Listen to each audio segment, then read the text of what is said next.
والقرآن الحكيم إنك لمن المرسلين على صراط مستقيم تنزيل العزيز الرحيم لتنذر قوما ما أنذر آباؤهم فهم غافلون لقد حق القول على أكثرهم فهم لا يؤمنون إنا جعلنا في أعناقهم أغلالا فهي إلى الأذقان فهم مقمحون وجعلنا من بين أيديهم سدا ومن خلفهم سدا فأغشيناهم فهم لا يبصرون وسواء عليهم أنذرتهم أم لم تنذرهم لا يؤمنون إنما تنذر من اتبع الذكر وخشي الرحمن بالغيب فبشره بمغفرة وأجر كريم إنا نحن نحيي الموتى ونكتب ما قدموا وآثارهم وكل شيء أحصيناه في إمام مبين واضرب لهم مثلا أصحاب القرية إذ جاءها المرسلون إذا أرسلنا إليهم 2 فكذبوهما فعززنا بثالث فقالوا إنا إليكم مرسلون قالوا ما أنتم إلا بشر مثلنا وما أنزل الرحمن من شيء إن أنتم إلا تكذبون قالوا ربنا يعلم إنا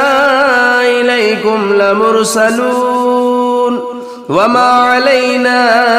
إلا البلاغ المبين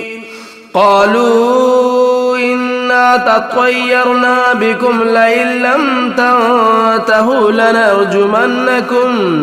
لنرجمنكم وليمسنكم منا عذاب أليم قالوا طائركم معكم أئن ذكرتم بل أنتم قوم مسرفون وجاء من أقصى المدينة رجل يسعى قال يا قوم اتبعوا المرسلين اتبعوا من لا يسألكم أجرا وهم مهتدون وما لي لا أعبد الذي فطرني وإليه ترجعون أتخذ من دونه آلهة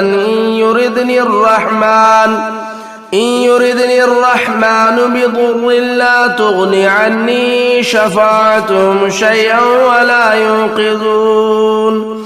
إني إذا لفي ضلال مبين إني آمنت بربكم فاسمعون قيل ادخل الجنة قال يا ليت قومي يعلمون بما غفر لي ربي واجعلني من المكرمين وما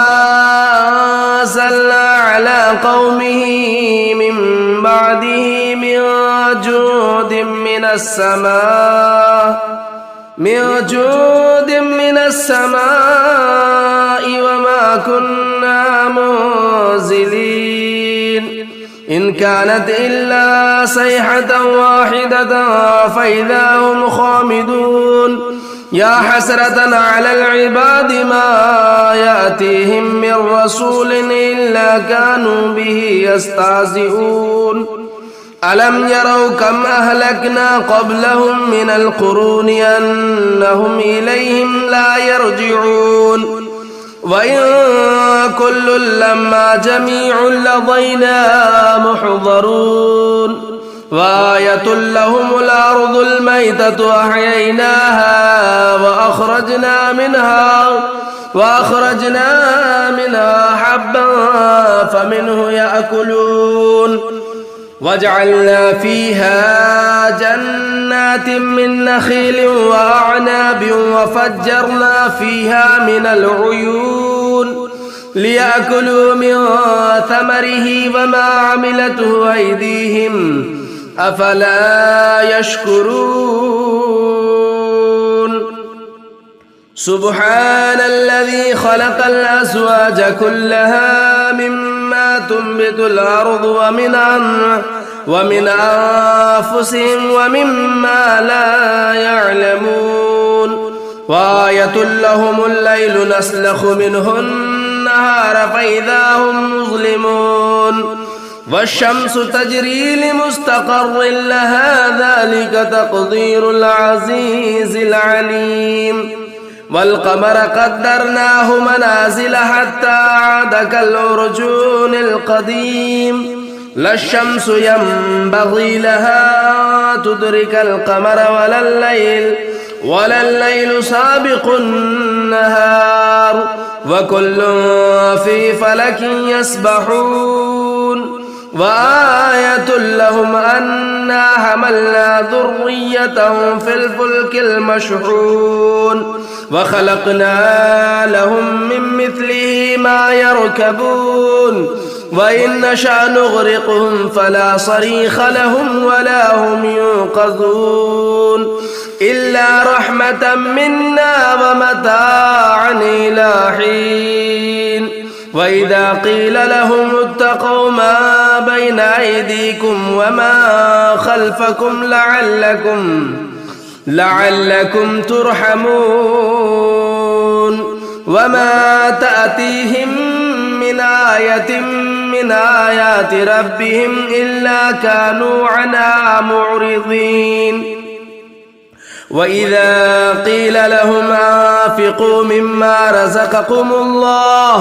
مما رزقكم الله قال الذين كفروا للذين آمنوا ونطعم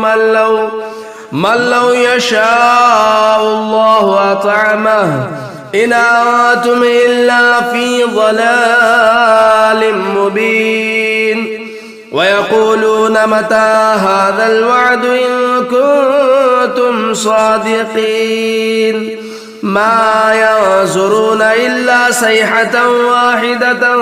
تأخذهم وهم يخصمون فلا يستطيعون توصية ولا إلى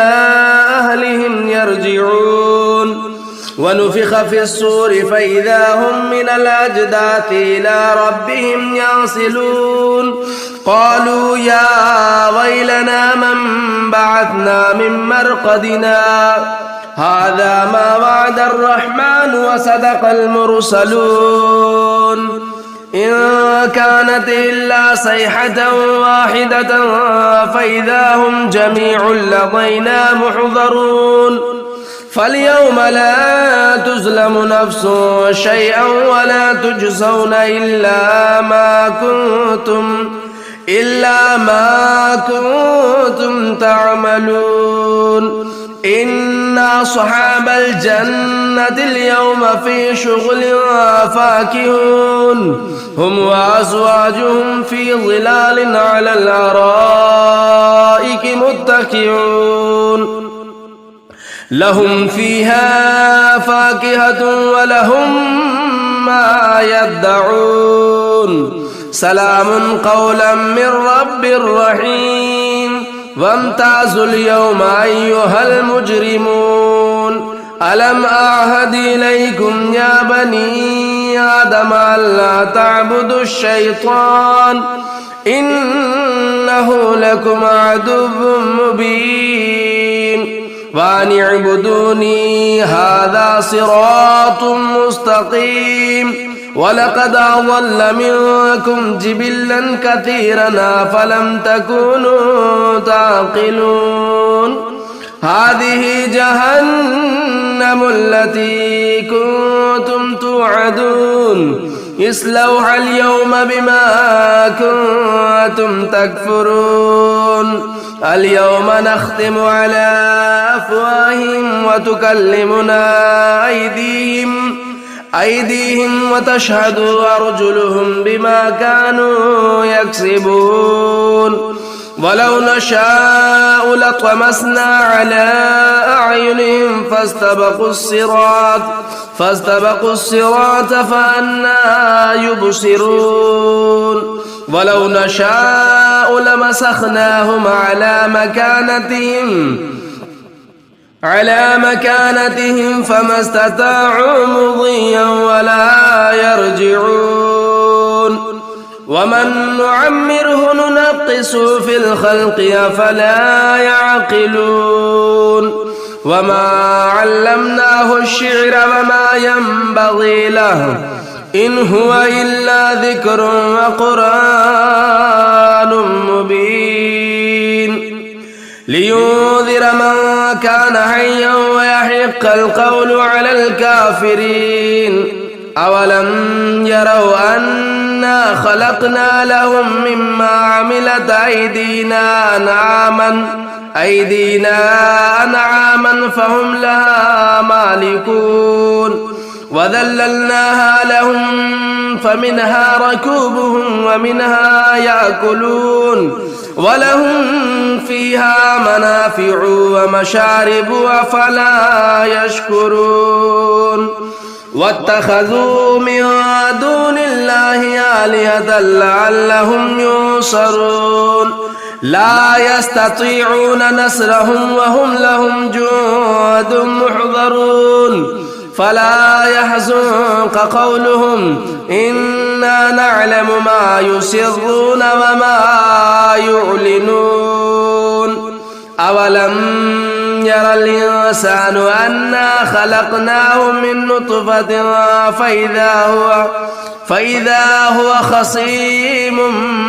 مبين وضرب لنا مثلا ونسي خلقه قال من يحيي العظام وهي رميم قل يحييها الذي أنشأها أول مرة وهو بكل خلق عليم الذي جعل لكم من الشجر الأخضر نارا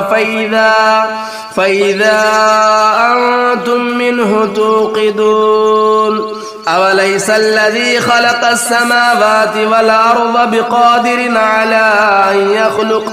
على أن يخلق مثلهم بلى وهو الخلاق العليم إنما أمره إذا أراد شيئا أن يقول له كن فيكون فسبحان الذي بيده ملكوت كل شيء وإليه ترجعون بسم الله الرحمن الرحيم الرحمن علم القرآن خلق الإنسان علمه البيان الشمس والقمر بحسبان والنجم والشجر يسجدان والسماء رفعها ووضع الميزان ألا تطغوا في الميزان وأقيموا الوزن بالقسط ولا تخسروا الميزان والأرض وضعها للأنام فيها فاكهة والنخل ذات الأكمام والحب ذو العصف والريحان فبأي آلاء ربكما تكذبان خلق الإنسان من صلصال كالفخار وخلق الجان من مارج من نار فبأي آلاء ربكما تكذبان رب المشرقين ورب المغربين فبأي آلاء ربكما تكذبان مرج البحرين يلتقيان بينهما برزخ لا يبغيان فبأي آلاء ربكما تكذبان يخرج منهما اللؤلؤ والمرجان فبأي آلاء ربكما تكذبان وله الجوار المنشآت في البحر كالأعلام فبأي آلاء ربكما تكذبان كل من عليها فان ويبقى وجه ربك ذو الجلال والإكرام فبأي آلاء ربكما تكذبان يسأله من في السماوات والأرض كل يوم هو في شأن فبأي آلاء ربكما تكذبان سنفرغ لكم أيها الثقلان فبأي آلاء ربكما تكذبان يا معشر الجن والإنس إن استطعتم أن تنفذوا من أقطار السماوات والأرض فانفذوا لا تنفذون إلا بسلطان فبأي آلاء ربكما تكذبان يرسل عليكما شعاظ من نار ونحاس فلا تنتصران فبأي آلاء ربكما تكذبان فإذا انشقت السماء فكانت وردة كالدهان فبأي آلاء ربكما تكذبان فيومئذ لا يسأل عن ذنبه إنس ولا جان فبأي آلاء ربكما تكذبان يعرف المجرمون بسيماهم فيؤخذوا بالنواصي والأقدام فبأي آلاء ربكما تكذبان هذه جهنم التي يكذب بها المجرمون يطوفون بينها وبين حميم آن فبأي آلاء ربكما تكذبان ولمن خاف مقام ربه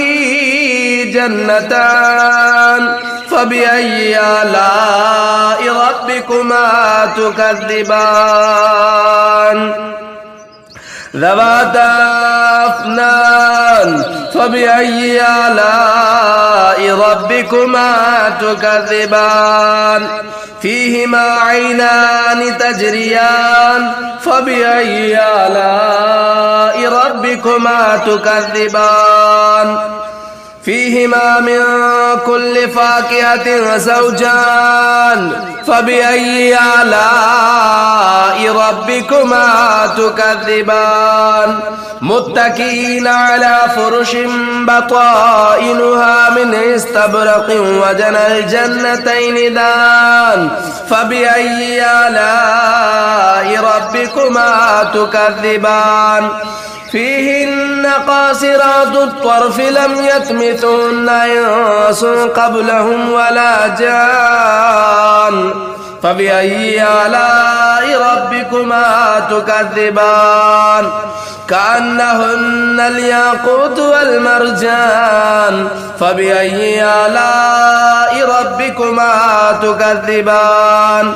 هل جزاء الإحسان إلا الإحسان فبأي آلاء ربكما تكذبان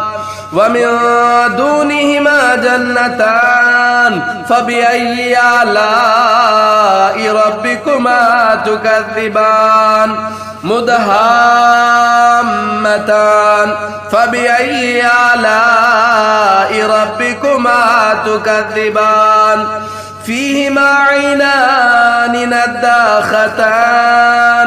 فبأي آلاء ربكما تكذبان فيهما فاكهة والنخل والرمان فبأي آلاء ربكما تكذبان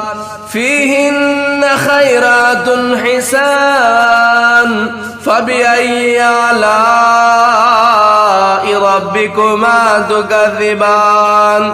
حور مقصورات في الخيام فبأي آلاء ربكما تكذبان لم يطمثهن إنس قبلهم ولا جان فبأي آلاء ربكما تكذبان متكئين على رفرف خضر وعبقري حسان فبأي آلاء ربكما تكذبان تبارك اسم ربك ذي الجلال والإكرام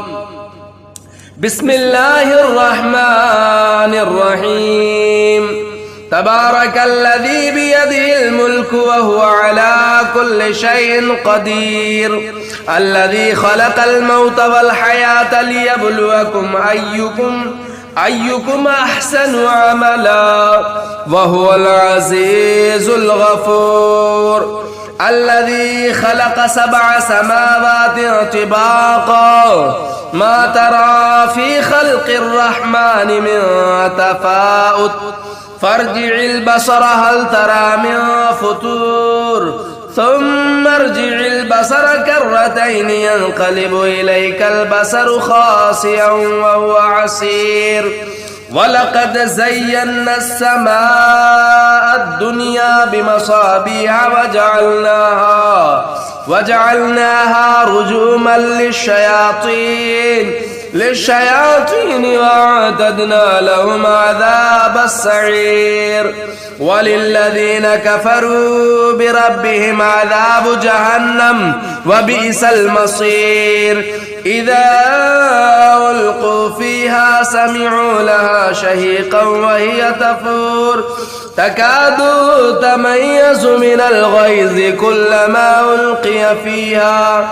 كلما ألقي فيها فوج سألهم خزنتها ألم يأتكم نذير قالوا بلى قد جاءنا نذير فكذبنا وقلنا ما نزل الله من شيء إن أنتم إلا في ضلال كبير وقالوا لو كنا نسمع أو نعقل ما كنا في أصحاب السعير فاعترفوا بذنبهم فسحقا لأصحاب السعير إن الذين يخشون ربهم بالغيب لهم مغفرة وأجر كبير وأسروا قولكم أو اجهروا به إنه عليم بذات الصدور ألا يعلم من خلق وهو اللطيف الخبير هو الذي جعل لكم الأرض ذلولا فامشوا في مناكبها وكلوا من رزقه وإليه النشور أأمنتم من في السماء أن يخسف بكم الأرض فإذا هي تمور أم أمنتم من في السماء أن يرسل عليكم حاسبا فستعلمون كيف نذير ولقد كذب الذين من قبلهم فكيف كان نكير أولم يروا إلى الطير فوقهم صافات ويقبضن ما يمسكهن إلا الرحمن إنه بكل شيء بصير أمن هذا الذي هو جند لكم ينصركم من دون الرحمن إن الكافرون إلا في غرور أمن هذا الذي يرزقكم إن أمسك رزقه بل لجوا في عتو ونفور أفمن يمشي مكبا على وجهه أهدى من يمشي سويا على صراط مستقيم قل هو الذي أنشأكم وجعل لكم السمع والأبصار والأفئدة قليلا ما تشكرون قل هو الذي ذرأكم في الأرض وإليه تحشرون ويقولون متى هذا الوعد إن كنتم صادقين قل إنما العلم عند الله وإنما أنا نذير مبين فلما رأوه زلفة سيئت وجوه الذين كفروا وقيل هذا الذي كنتم به تدعون قل أرأيتم إن أهلكني الله ومن معي أو رحمنا فمن يجير الكافرين من عذاب أليم قل هو الرحمن آمنا به وعليه توكلنا فستعلمون من هو في ضلال مبين قل أرأيتم إن